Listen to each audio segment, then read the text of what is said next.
Sau một thời gian thì chúng mình đã đến với lại chợ gốm Bát Tràng. Mọi người hãy cùng theo chân chúng mình vào trong chợ nhé.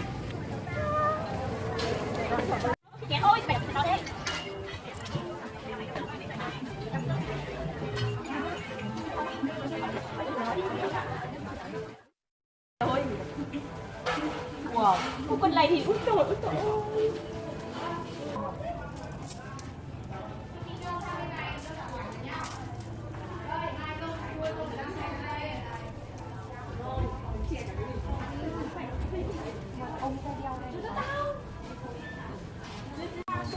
Em cháu lấy cái này.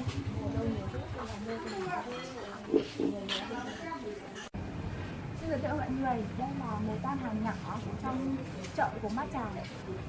Có rất đủ các mặt hàng, cốc, chén và những cái lọ hoa rất là đẹp. Mời cùng đi tiếp nhé.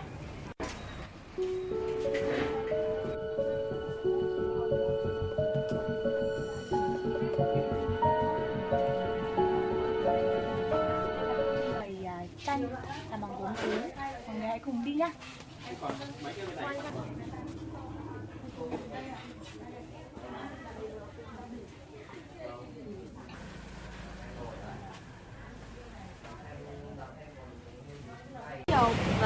Bây giờ đi, bây giờ lịch trình như này nhá. Này à, có cô cũng là 100.000, đồng ý thì cô mới đi. Chứ còn nếu mà 50.000 chỉ vào thưởng thôi nhá. Có một chỉ đồng một sứ, còn một chó có đây.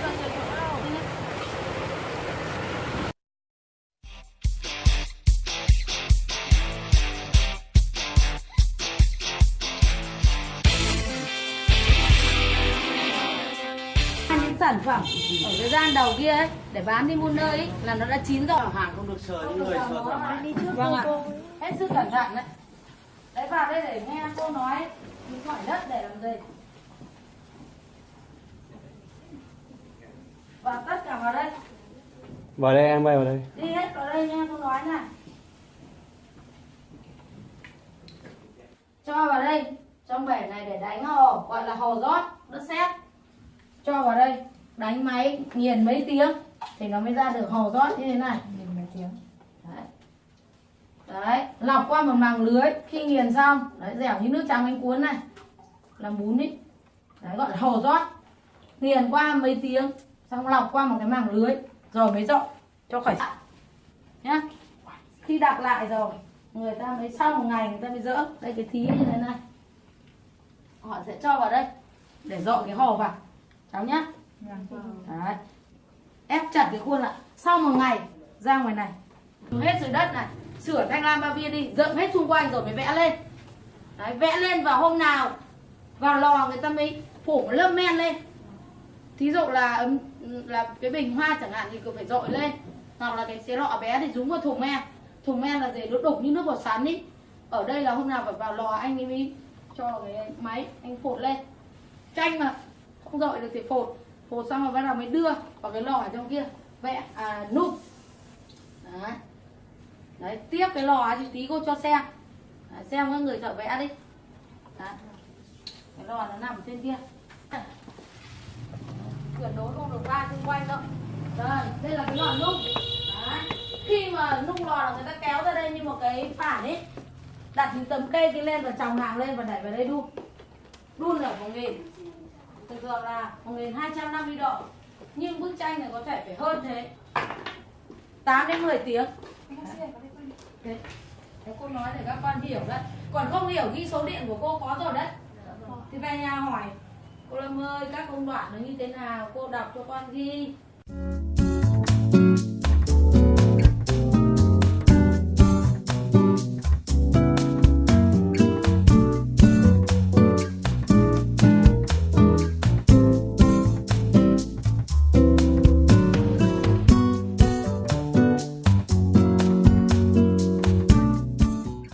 Cho vào khung để bán đi muôn nơi. Và ai thích bước nào thì mình có thể cho tiếp vào vào khung để bán đi. Giá thì tầm tùy theo, bước nào càng to càng vẽ kỹ, càng lâu công theo đơn đặt của mình thì giá thành nó phải khác rồi. Còn như thí dụ như bước cá này thì nó rơi vào độ 800. Nó rẻ hơn ở ngoài chợ là vì người ta còn phải vào đây buôn bán, con là cũng như các con thôi. Đây như kiểu là những chỗ để buôn. Đây là nhà xưởng sản xuất Con phải hiểu như thế. Cũng như con như nhà có một ruộng rau thì người ta đến nhà con buôn thì nó phải rẻ hơn là người ta mua ở ngoài chợ rồi. Vì đúng đấy, cô vì đúng đấy. Phải hiểu nhanh rồi chứ. Bức to này ạ? Bức to này thì nó nhiều tiền lắm. Bức nó tùy còn theo cảnh vẽ. Còn ví dụ như 4 bức này nó rơi vào độ hơn 2 triệu. Đấy, Tùng Cúc Trúc Mai đương nhiên là đẹp. Triệu. Rồi cần gì học hỏi tối về gọi ra đến Bình á. Ra đến Bình không có mới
Xinh như kia là phải đưa lên trang nhất. Anh cứ nói câu nữa em phải lấy cái sổ.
mình nhé. Bye bye.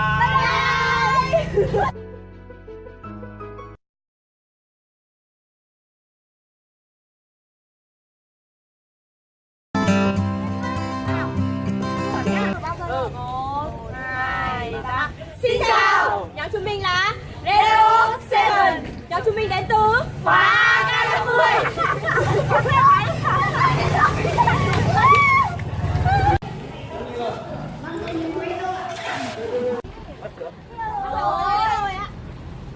Có nghe cả đoàn mình.